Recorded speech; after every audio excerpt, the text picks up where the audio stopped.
semuanya, apa kabar? Ketemu lagi sama aku di sini, Ewin. Yeay, teman-teman, apa kabar? Kalau aku di sini baik-baik aja. Semoga kalian semuanya di sana baik-baik ya. Amin. BTW hari ini di cuaca di Prancis ya, mendung teman-teman. Entar lagi kayaknya mau hujan nih. Pakai petir juga kayaknya. Karena kemarin-kemarin udah 4 harian ya. 4 harian hujan dan petir juga gitu, buset, gede banget. Jadi nggak panas, kan sekarang lagi musim panas nih. Biasanya itu cuaca itu bisa sampai 38, bisa sampai 40 derajat teman-teman. Bayangkan gimana panasnya, lebih panas dari Indonesia. Tapi alhamdulillah beberapa hari ini nih sudah mendung ya, hujan gitu. Jadi ya nggak panas lah, enak, adem gitu teman-teman. Aku tuh kemarin-kemarin mikir aku mau bikin video apa lagi ya selain ngevlog. Jadi aku tuh kemarin muter kepala teman-teman, aku mikir apa ya. Dan akhirnya aku ketemu jawabannya teman-teman. Jadi hari ini itu aku mau bercerita tentang, jadi temanya itu tentang mertua bule. Nah, jadi ini ceritanya bukan dari aku aja ya tentang mertua bule. Jadi ceritanya dari beberapa temen aku yang menikah juga dengan bule. Jadi teman-teman aku ini beberapa juga vlogger, nanti aku bakalan taruh di videonya ya di sini. Ini udah ada sebagian yang sudah ngirim ke aku, karena aku kan minta sama mereka mau nggak nih cerita tentang mertua kalian gitu. Akhirnya mereka bersedia. Dan aku bilang kalau misalkan kalian nggak mau aku sebutin namanya, aku nggak akan sebutin, jadi cuma cerita doang. Tapi ada juga yang mau disebutin gitu, sekalian juga promosi YouTube-nya mereka. Oh ya, BTW teman-teman, kalian lihat itu bunga? Itu bunga dari suamiku karena tanggal 9 Agustus kemarin adalah hari ulang tahun pernikahan aku dan suamiku, dan juga sekaligus ulang tahunnya dia teman-teman. BTW aku juga bikin kue loh, nanti aku bakal tunjukin kue yang aku bikin teman-teman, cute banget, angka 9 teman-teman. Aku bikin kemarin kue coklat dengan angka 9. Wah. Nah, pertama-tama aku akan cerita ini siapa nih? Dari sini dulu. Oke, ini adalah teman aku, sahabat aku. Dia menikah sama suaminya. Suaminya orang Turki. Sekarang dia tinggalnya di Turki, ya di Izmir. Namanya Eka Primayanti. Jadi gini ceritanya. Kita langsung aja ya. Nah, oke nih teman-teman, biar nggak dibilang bohong ya. Jadi pertama-tama dia bilang gini, sebelumnya tidak pernah terlintas di pikiran kalau bakalan mempunyai mertua bule, katanya. Awal-awal pacaran sebelum memutuskan untuk menikah agak khawatir bakal berhadapan dengan mertua Turki yang sebelum menikah banyak cerita dari Gelin. Gelin, garis bawah, Gelin itu adalah perempuan yang menikah dengan pria Turki. Jadi calon mempelai wanita gitu teman-teman. Nah, tentang mertua mereka yang over segala-galanya. Apalagi saya dan calon mertua yang susah saling berkomunikasi karena keterbatasan bahasa. Oke, next ya. Setelah menikah, untungnya apa yang saya khawatirkan tidak seperti cerita para Gelin yang memiliki mertua yang over. Terus, karena disupport juga oleh suami yang selalu adil. Dan juga kebetulan karena saya perempuan mandiri, segala sesuatu ya dikerjakan sendiri, belajar memahami kultur mereka, dan yang terpenting saling menghargai satu sama lain. Nah, aku setuju ini ya. Terus, dan janganlah menyerah karena memang perlu waktu untuk beradaptasi.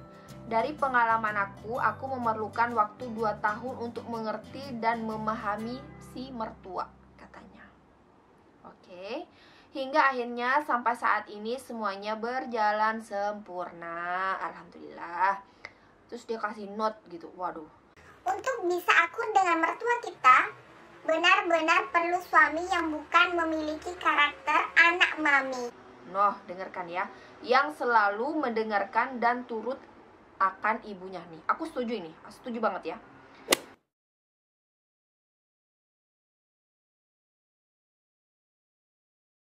Adakah sesuatu yang paling berkesan dari mertua? Tentunya ada.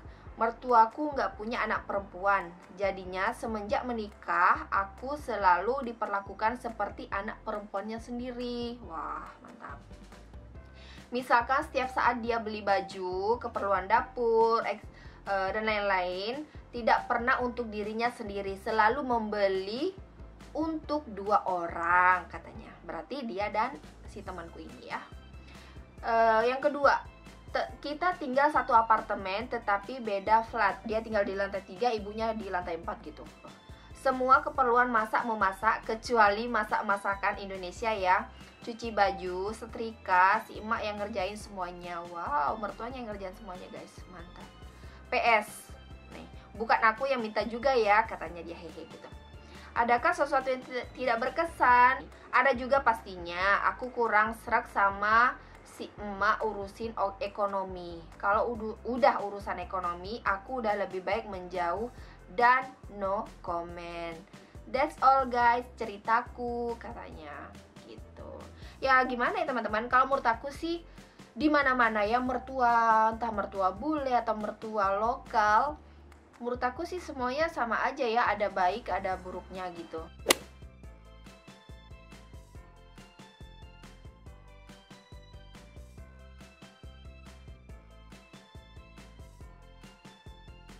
Terima kasih Eka Primayanti.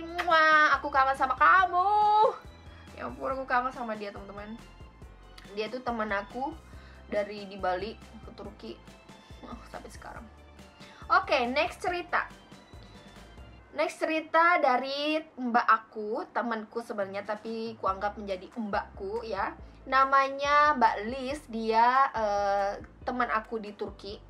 Tapi dia dapat jodoh, sekarang udah menikah dan tinggal di Austria.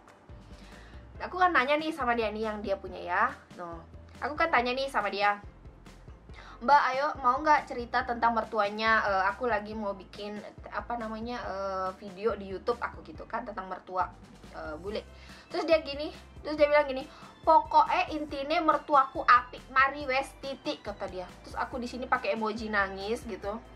Terus dia ketawa, apa gitu, aku maksudnya cerita dong lagi aku gitu. Terus akhirnya dia bilang gini, nggak koyok nang drama-drama Indonesia mertuaku, katanya mertuanya tidak seperti yang ada di drama-drama Indonesia kata gitu, yang sering mendelik terus yang mantunya difitnah lah gitu. Waduh, dia bilang, ngerti kan? Jadi katanya mertuaku tidak kayak drama-drama mertua di Indonesia yang mendelik, melotot gitu, terus yang mantunya difitnah gitu. Asda aja. Terus tiba-tiba kan, ayo apa lagi terus aku gitu. Terus akhirnya dia cerita lagi ke aku. Sebelum aku datang, dia campur bahasa Jawa teman-teman. Aku pakai bahasa Indonesia aja. Sebelum aku datang, mereka yang excited banget, nervous, secara kan calon menantunya orang asing. Wow, kebalik ya. Ya mereka seneng setiap kali kalau nginep di rumah mama mertuaku. Pagi-pagi mereka sudah sibuk nyiapin sarapan buat aku dan suami katanya. Terus kalau mau makan siang selalu ditanya makanan kesukaanku apa. Ya mama mertuaku selalu masakin apa yang aku suka.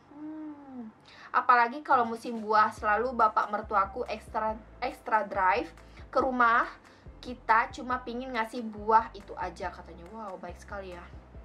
Betul. Terus padahal kalau bapak mertuaku itu nyetir sekitar setengah jaman, habis naruh buah langsung pulang dia. Wah, niatnya ini ya. Alhamdulillah punya mertua kayak gitu. Terus dia bilang, katanya, aku disuruh tunggu guys. Kayaknya dia lagi sibuk tadi. Abis itu dia bilang gini, setiap kali kalau aku mau ada ujian, mereka paling depan yang nge-support aku. Jadi mbak aku ini, Mbak Liz ini, dia tuh sekarang lagi sekolah bahasa teman-teman. Terus sehari sebelum ujian selalu ditelepon, didoakan yang terbaik. Kalau udah ujian ditelepon lagi dan ditanya gimana ujiannya. Mereka segitu perhatian sekali. Ya intinya aku bersyukur punya mertua seperti mereka, katanya dia. Terus aku bilang, oke, sip, merci, aku bilang gitu. Jadi gitu cerita teman-teman ya. Cerita yang kedua dari mbakku yang namanya Mbak Liz ya, yang ada di Austria. Baik-baik ya teman-teman ya. Nah, oke, cerita yang ketiga. Waduh, Ini udah mau panjang teman-teman. Nanti aku bakalan cerita 5 orang aja dulu ya. Nanti next untuk part 2-nya, oke? Oke, cerita ketiga. Ini dari teman aku, namanya Olga ya. Ini temanku, Olga ini sudah punya anak cewek, masih umur setahunan ya. Dia suaminya orang Prancis asli. Dia sekarang tinggal dari sini, dari rumah aku sekitar 1 jaman. Aku pernah juga main ke rumahnya. Mungkin next time ya aku bakalan bikin vlog gitu kalau ke rumah teman-teman Indonesia yang ada di sini, oke? Mungkin ya teman-teman. Oke deh, kita lanjut. Seru nih kayaknya nih. Kita lanjut untuk ceritanya si Olga ya, Madam Olga. Halo Madam Olga. BTW Mbak Lis, makasih yo, makasih. Untuk Olga. Wah, Olga ini excited banget. Orang pertama, maksudnya gini. Alhamdulillah. Jadi waktu aku minta teman-teman untuk ceritakan, ini dia adalah orang pertama yang ngirimin ceritanya ke aku. Itu sergap sekali gitu. Jadi aku ngirim ke dia, beberapa menit kemudian dia langsung kirim aku cerpen gitu, beneran. Nih, panjang banget tuh. Tuh, dari Olga tuh. Nih, mama nih, luar biasa ini. Oke, untuk Olga. Tahun 2017 adalah tahun pertama aku berbicara dengan mertuaku. Karena usia beliau sudah 78 tahun, jadilah diriku seperti cucunya, kata dia. Mama mertuaku memiliki hobi menjahit dan jahitannya oke banget. Dan pada umumnya dia adalah tipe orang Prancis yang suka masak jika keluarga berkumpul. Orangnya menurut aku sangat baik. Hampir di setiap momen hari besar dia akan memberikan kado baik berupa barang atau cek, katanya. Wah, mantap. Bagi apa Olga? Terus menurut aku begitu banyak perbedaan kami. Yang pertama, dia sangat anti dengan foto atau kamera dan dia bisa bete banget. Mungkin karena faktor usia atau emang pada dasarnya dia menjaga privasi. Emang sih ya, orang-orang sini tuh kayak gitu. Jarang yang suka di foto, di video gitu guys. Jadi biasanya aku sama suamiku bilang ini foto akan dicuci dan dipajang di rumah sebagai alasan aja. Dia sekarang tinggal di Lyon dan sehari-hari menghabiskan waktu di depan TV dan merajut. BTW Lyon itu di luar Paris teman-teman. Jadi kayak Jawa, Bali, Kalimantan, Sumatera gitu ya. Terus mertuaku selalu protes kalau aku makan cabai banyak dan beliau hanya suka makanan Perancis. Iya, karena cabai di sini mahal Olga. Ntar kamu tekor beli cabai terus. Paslah dengan diriku yang tak bisa masak, kata dia. Terus, tapi mama mertuaku pernah sangat-sangat terpukau saat aku masak sate ayam dan kambing pakai saus kacang. Dia sangat suka kalau kami ketemu dimintakan masakan sate. Wow, nyami. Gara-gara sate aku pernah dapat cek 500 euro dan anting emas. Wadaw, Madam Olga beruntung sekali. Padahal dianya sangat tidak suka makan dari negara lain. Oke. Menurut aku mertua Prancis itu sama dengan mertua lainnya. Cuman bedanya mertua Prancis nggak ada yang namanya gosip-gosip menantu atau jahatin menantu kayak di sinetron-sinetron itu, kata dia. Dan aku nggak tahu mertua lain. Kalau mertuaku suka kasih duit saku ke aku kalau kami pergi liburan. Mungkin karena tua jadi dia nggak butuh uang lagi. Sekian dan terima kasih, katanya. Kocak. Wow, Olga mantap nih. Bagi apa itu 500 euro itu banyak. Oke ya, seru sekali nih. Terus ada lagi, kita cerita yang keempat. Ya Allah, 18 menit. Oke, satu lagi teman-teman. Ini namanya Mbak Putu Paret ya. Dia orang Bali dan sekarang dia tinggal di lupa aku dia tinggal di mana. Pokoknya dari sini ke sana tuh 3 jaman ya. Dia udah punya anak 2 teman-teman. Aku nanya nih sama dia, Mbak, mau nggak berbagi cerita tentang mertua, Mbak, kayak gimana? Terus dia malah bilang ke aku gini, nih teman-teman ya buktinya ya. Terus bilang sama aku gini, ya udah bikin aja, aku nonton aja, hahaha, kata dia. Aku tuh bilang lagi sama dia, kalau Mbak Putu mau, ayo berbagi cerita, jangan cuma nonton aja, aku gitu. Ditulis kesan pertama ketemu mertua dan lain-lain, aku gitu ya. Terus dia bilang, ini coba rekele nih, masa dia cuma balas doang begini. Oh, dia bilang, hade baik banget, kata dia. Saking mertuanya baik banget, jadi dia kehabisan kata-kata untuk mengatakan tuh mertuanya kayak gimana atau kayak gimana itu teman-teman ya. Ya alhamdulillah ya teman-teman. Mbak Putu makasih ya, walaupun Mbak Putu cuman ya segitu doang. Aku ngerti sih Mbak Putu itu sibuk, aku ngerti. Oke, ini cerita yang terakhir di part ini teman-teman ya. Ini dari teman aku yang namanya Kumiko. Oke, kita langsung aja teman-teman biar tidak kelamaan itu. Oke, kesan pertama waktu ketemu mertuaku, mereka ngeliat aku, mereka agak kiku soalnya waktu itu aku nggak bisa bahasa Perancis. Ditambah dulu aku suka pakai dress yang heboh, model-model dress Lolita gitu. Kalau inget aku yang malu sih, kata dia. Ditambah rambut aku full merah merona. Nggak tahu kenapa aku dulu pede aja gitu ketemu calon mertua dengan penampilan kayak gitu. Pas pulangnya baru kepikiran takut mereka nggak suka sama aku. Tapi untungnya enggak, mertuaku open minded banget, baik dan nggak rempong sama menantunya. Nggak ada mereka nyinggung soal ras atau yang gimana-mana. Bahkan mama mertuaku mau bantuin aku belajar bahasa Prancis di rumah, katanya. Papa mertuaku juga pas aku sakit atau kalau aku butuh sesuatu pasti dia siap sedia buat antar. Aku sebenarnya termasuk beruntung dapet mertua kayak mereka gitu. Udah gitu doang. Wow, seru-seru ya ceritanya. Yeay. Ya teman-teman, itu aja dulu untuk part kali ini ya. Jadi ada 5 orang yang sudah aku ceritakan tentang pengalaman mereka punya mertua bule kayak gimana. BTW makasih buat Kumiko ya, makasih banget. Ya Allah, aku nih gimana sih, masa aku nggak tahu nama aslinya dia. Ya emang gila deh, gila. Kayaknya Kimi deh bener. Ya Allah, aku belum ketemu sama dia teman-teman ya. BTW ini suaminya orang Perancis ya. Dia tinggal di jauh pokoknya dia teman-teman, bukan di Paris ya, di luar Paris gitu. Ya Allah. Tapi aku agak sering banget ini DM sama dia, cuman ya Allah, aku gitu ya aku ya. Sorry. Tapi makasih banget ya buat semuanya teman-teman. Makasih banget, makasih sudah membagi ceritanya ke aku ya. Buat teman-teman semua yang di sana juga, buat teman-teman di luar sana yang sekarang lagi mau menjadi maksudnya yang jadi calon menantu ya, jangan takut, jangan bimbang. Kalau kita baik, insya Allah kita akan dapat yang baik ya. Kita harus jadi orang baik, jadi biar apa-apa timbalnya baik juga ke kita ya teman-teman.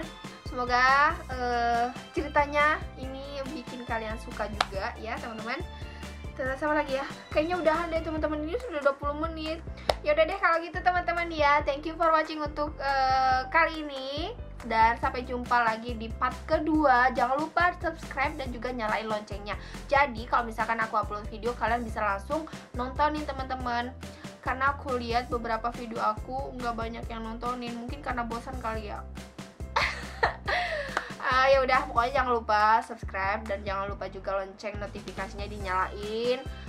Please komen juga. BTW kalau misalkan teman-teman di luar sana ya, sebenarnya tuh aku pengen tahu nampung cerita-cerita kayak gitu, walaupun mertua lokal ataupun mertua bule gitu ya. Siapa yang mau cerita, berbagi cerita, silakan ya komen di aku, nanti siapa tahu bisa DM di Instagram, kalian bisa cerita, bisa berbagi ceritanya dari kalian ke kita semua ya.